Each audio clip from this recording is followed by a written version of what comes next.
Eto, nagsalita na nga po si Auntie Claire tungkol po sa health condition ng Pangulo. Tanong po siya dyan ng isang reporter. Yun nga lang, mukhang hindi makasagot ng diretsuhan. Pangiti-ngiti lang. Eto po sa Facebook Reels ni Boss Mil, ang sabi niya sa kanyang post, iba ang tawa ni Auntie Claire sa kalagayan ni PBBM. Ano kaya ang totoong kalagayan ng Pangulo? O eto, panoorin natin ang video. Is the President well? Kumusta po siya? Definitely. Mamaya po ay magkakaroon po siya, naunahan mo na ako, may bibigay pa naman akong good news. Magkakaroon po mamaya ng oath-taking with the vice mayors. So, meron po siyang event. So there's no truth to talks about the president being ill. Kanino po ba galing? May mga social media posts po raising questions about the president's health. Tayo naman po ay mainstream media. Siguro mas mangingibabaw dapat ang mainstream media kaysa sa mga SOCMED na walang basihan. So wag po tayo masyado maniwala. Ang dami-dami pong fake news. Pati po ako ay binibiktima ng fake news. Which is precisely why I'm asking ma'am kung ano po yung state of health ng Pangulo. Maayos po siya. Mamaya po, maaari niyo po siguro malaman at baka kayo ay maimbitahan sa oath-taking mamaya po. Thank you. Is the president well? Oh. Kumusta po siya?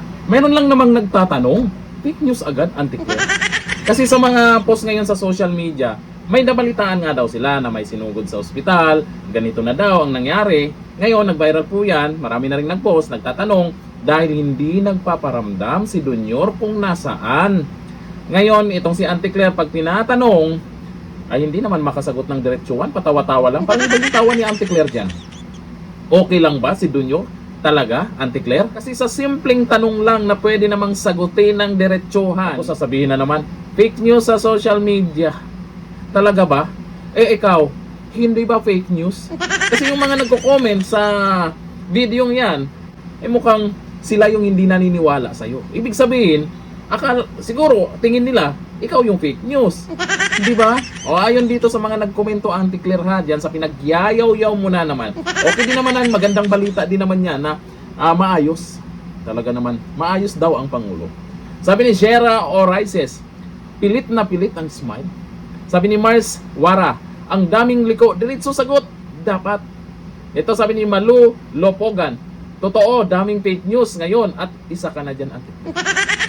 Kasi naman, itong mga nagtatanong, nagpo-post sa social media, siguro, nag-alala lang naman sila kung kaya pa ba ni Dunyor. Kasi kung hindi na kaya, ipalit na si BP Sara. Ayon sa mga nagkomento dyan. Kasi, paano siya makapagtrabaho ng maayos kung gano'n naman na tungkol sa kanyang health condition, bali-balita na gano'n daw. Pero kung totoo man ang sinabi ni Auntie Claire, kahit wala namang masyadong naniniwala sa pinagyayaw-yaw niya, tawang-tawa na naman yung mga nagre-react dyan, kung totoo man yung sinabi niya, di okay. Diba, Auntie Claire? Dami mo pang sinasabi, dami po mo pang paliko-liko sa sagot, pwede namang diretsahin. Kung okay, di okay. Diba, Auntie Claire? Kasi ano lang naman yan ay karapatan naman ng mga tao, lalo na sa mga taxpayers. Karapatan nila na malaman kung ano ang kalagayan ng amo mo, Auntie Claire. At least kahit paano, nanggaling na mismo kay Auntie Claire na maayos daw. Pero di ko lang alam kung maniniwala kayo sa pinagyayaw-yaw ni Auntie Claire ha. Maayos ba talaga ang lagay ng Pangulo? Comment tayo dyan. Hanggang dito lang, thank you. Bye-bye.